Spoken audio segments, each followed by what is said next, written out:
Hello, it's an early start at the Cove. It's Dave. Today, Dave is starting to record the bass for the album. What's the process, Dave? Nice! That's how I've always done it. I packed down the other day. Just need to pack it all into cases. Very important is to turn on the dehumidifiers because it gets too humid with the moisture of sweaty men.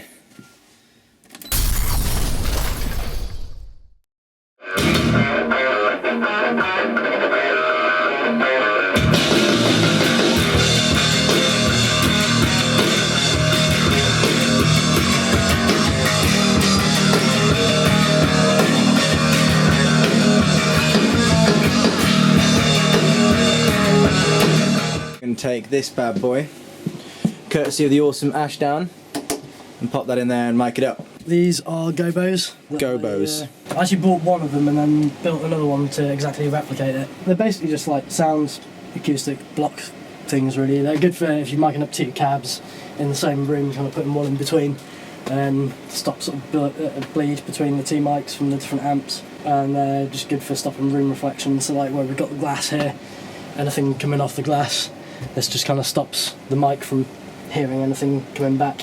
Pine wood frame, which I've put these little blocks on the end so that you can lay them horizontally or vertically. Then it's acoustic like material which has got a foam backing. It's actually from a company that makes boutique office dividers.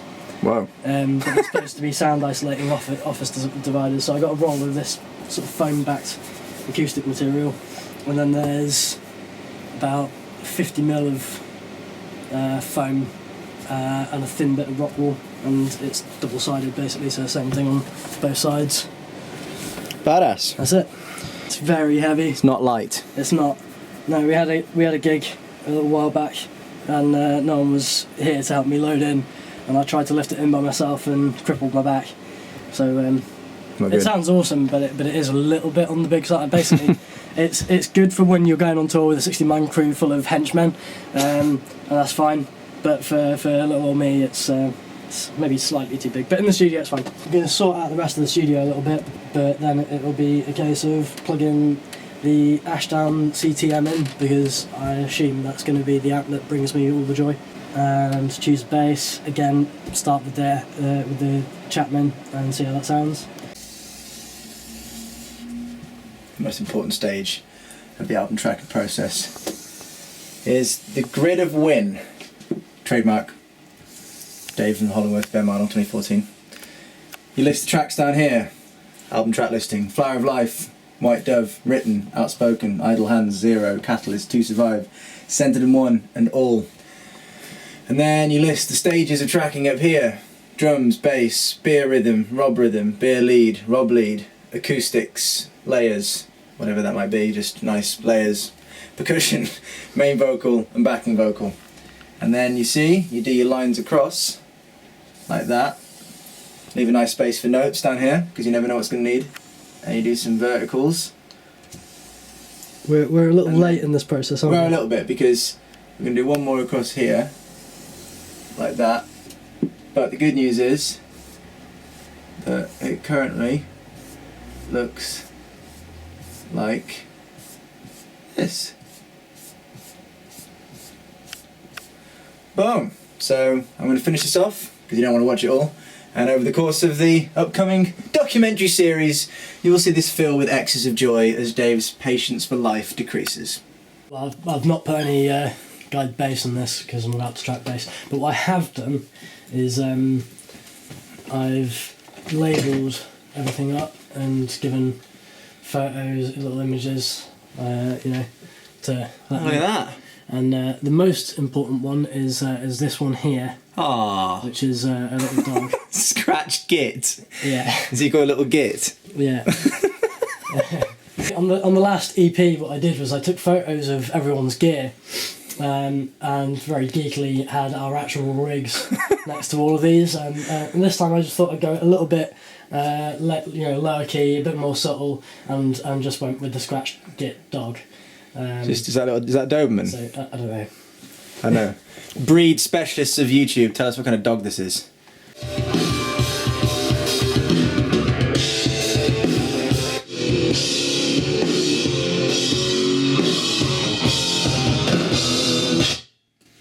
So that already sounds pretty chubby. It does, and as you can see, there's basically no plugins. I've got a bit of compression on the buffs just to tame things at the moment whilst I'm tracking. There's a couple of gain plugins which are basically just correcting the phase. So that's basically raw input. Yeah, and there's just a bit of EQ on the kick because we changed a couple of things on the kick throughout the process, and that's just making it sound consistent again. So pedal board's out, looking a bit tidier. Getting there. Getting there. So we're going to mic at the cab. Yeah. What are your microphone options and considerations? Well, I think I'm going to try to start off with, and I don't know whether this will be how it ends up staying or not, but my intention, bass goes into the board. The main part of my board is this Sansamp pedal. One of the reasons it's the main part is it gives me my effects loop, and it gives me 3 sort of main sounds, and it's got a parallel out, which is basically the dry signal, unaffected, and then it's got the main out affected, and then it's also got an XLR DI out affected. So I'm using all of those. I'm going to take the parallel out into the distressor and absolutely crush it, or pretty much crush it, and I'll be using the low pass detector, I think, so that it doesn't trigger from all the low end, it just triggers the high end.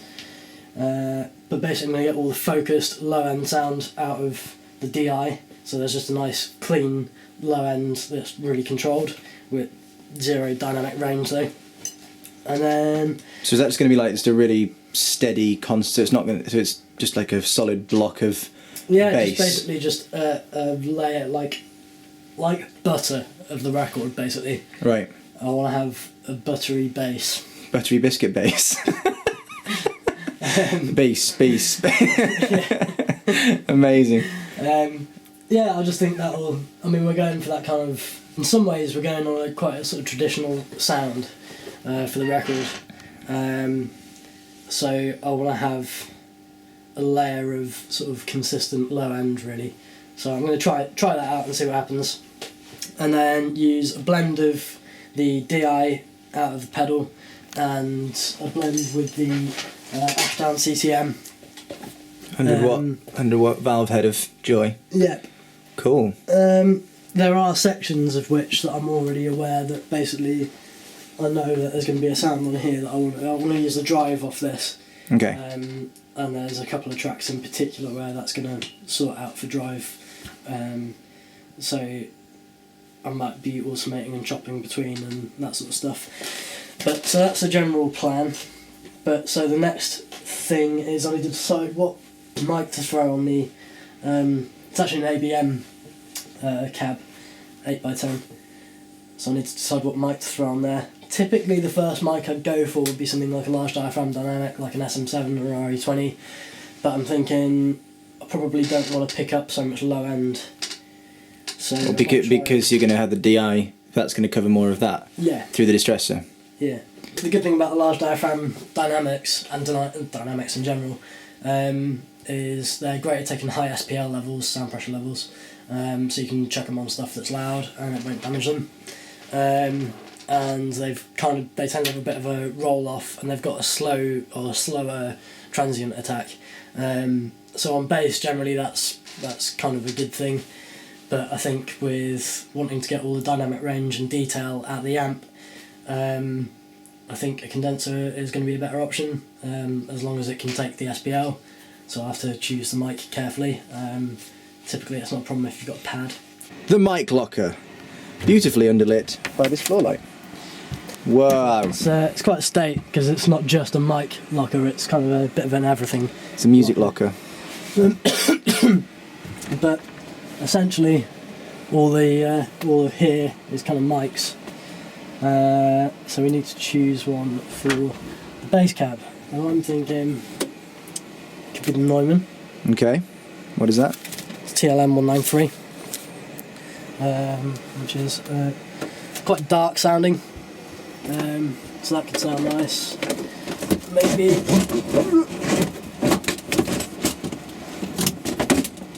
these are quite nice.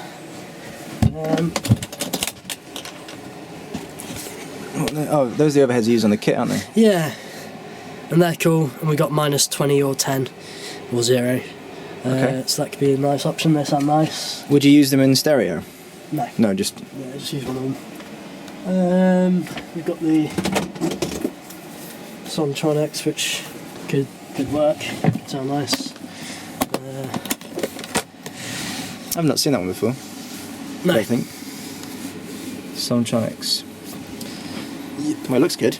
I reckon it's probably likely to be one of these three. Or maybe...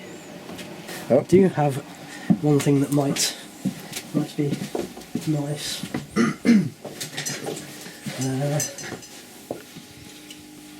Could be an option. That's got a low cut on it as well.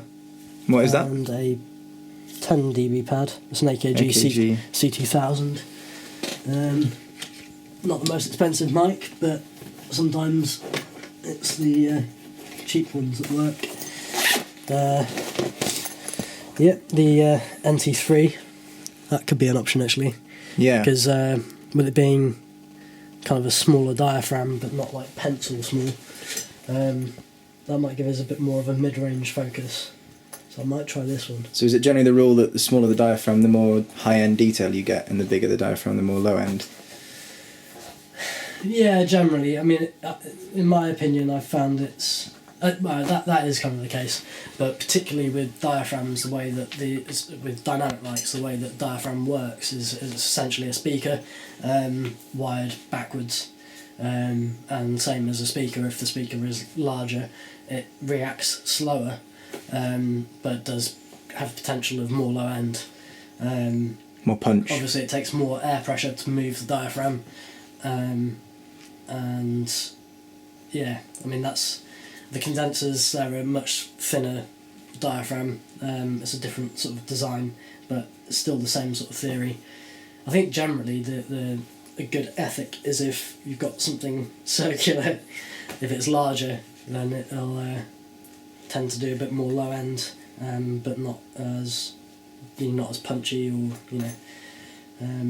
Maybe also not. Another rule of thumb is that the centre of things tends to be the brightest, and as you move to the edges it gets a bit duller, as you're closer it's lower, and as you move away it's thinner. Proximity effect. Yes, indeed. So I have learned something from playing music with you for 10 years. That and that I can't play drums. Alright. Ooh. Oh, fucking hell. Cardinal. Oh really? That old bad boy. Could sort out here as well. I've got nothing else in there. Yeah, I've got an MXR. This thing's pretty cool. An MXR condenser, that could... Did we use this as a vocal mic? No. Yeah, we've used it for vocals, used it with guitars, snares. What we got here? It's an old MXR. Oh yeah. I've got these are fucking well nice mics. The ATM, is it 33A? Yeah, they're really nice little pencil condensers. So, loads of options basically. Yeah. I'm thinking the NT3 might actually sort out. Really? Yeah. Is as just the one mic on the cab? Yeah, because we've got the blending of the DI through the distressor, and we'll have the DI out of the pedal as well. Okay. I want to make sure that what we're capturing on the cab is a lot of air movement and definition and all that sort of stuff. And that sounds kind of natural and roomy. I reckon that might sort it out. If not, we'll try something else. Alright, let's give it a go.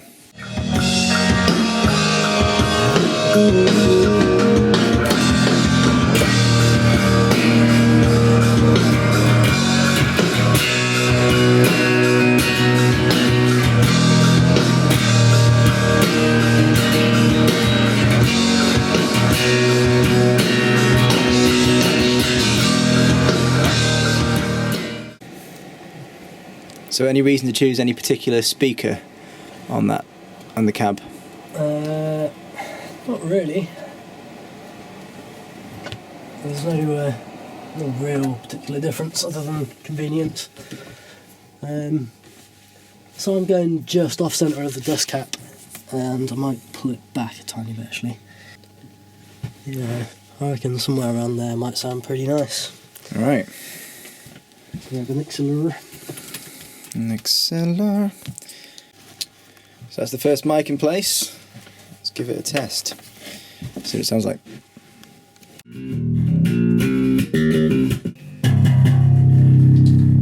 So that's the DI. Yep.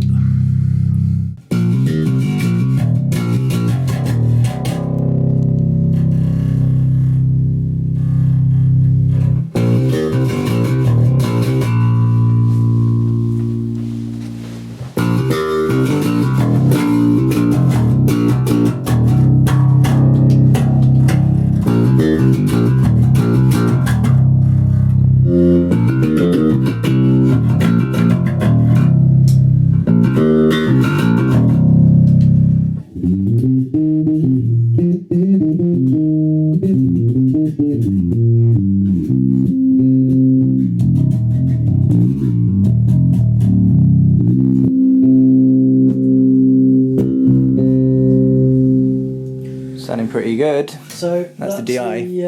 The DI running into the distressor.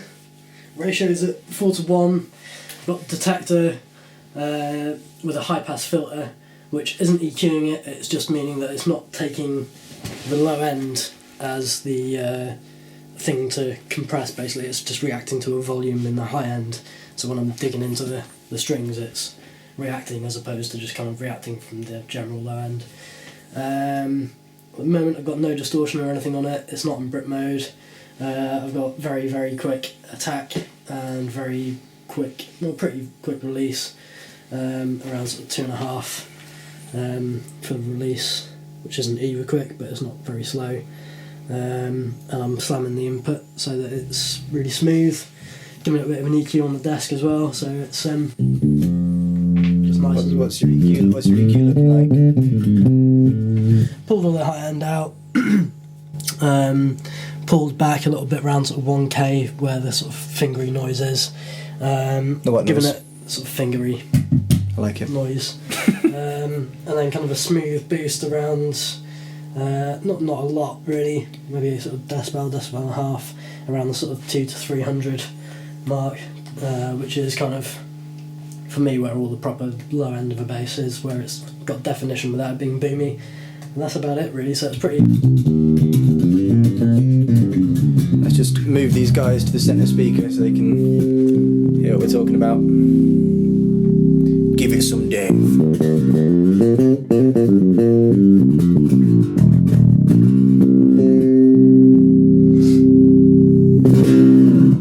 Chubby.